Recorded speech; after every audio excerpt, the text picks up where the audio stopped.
Vai Gajanē ir kļuvusi par tavējo programmu? Vēl man liekas, ka nē, bet uz labā virzienā ej tā programma. Laikam nav daudz laika šai programmai palicis dzīvot, man liekas, vai nu tagad, vai nekad. Šoreiz ir tā, laikam.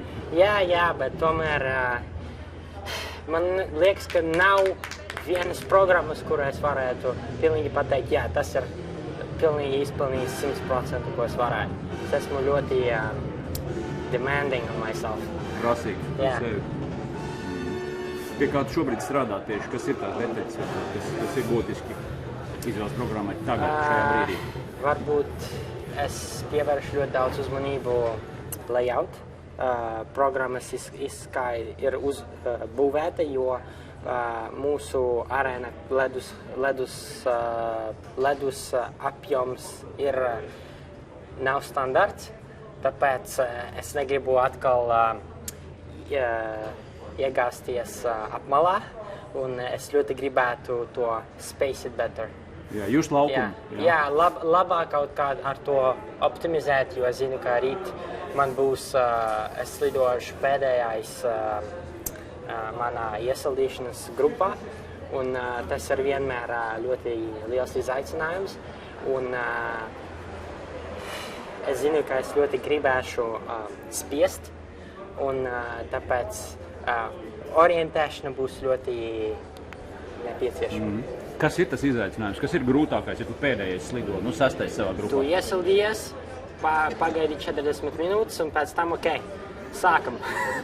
Un tas 40 minūtes jau ar visu stresu, kad tu esi sagatavots, ir ļoti sarežģīti pārdzīvot. Un gaidīt, ka tu esi vienmēr on the standby. Un slidot vēlāk ir pēc 40 minūtes gaidīšanas ir diezgan daudz.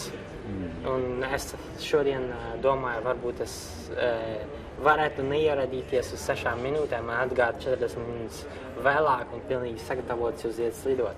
Kā es to varētu izdarīt mājās, kad es trenējos. Piemēram, Ilja Maļņins, viņš ir diezgan jauns slidotājs, man liekas, 4 gadus. Un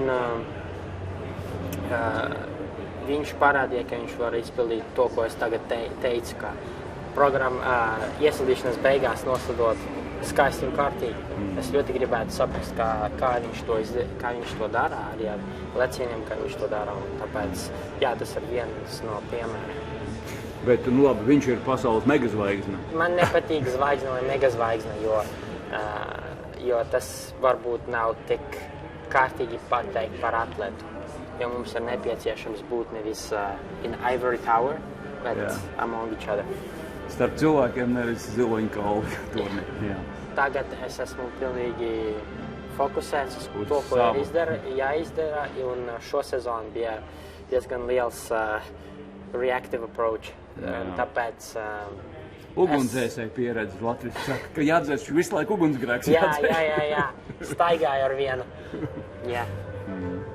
Labi, paldies, lai izdodas rīt visu. Paldies.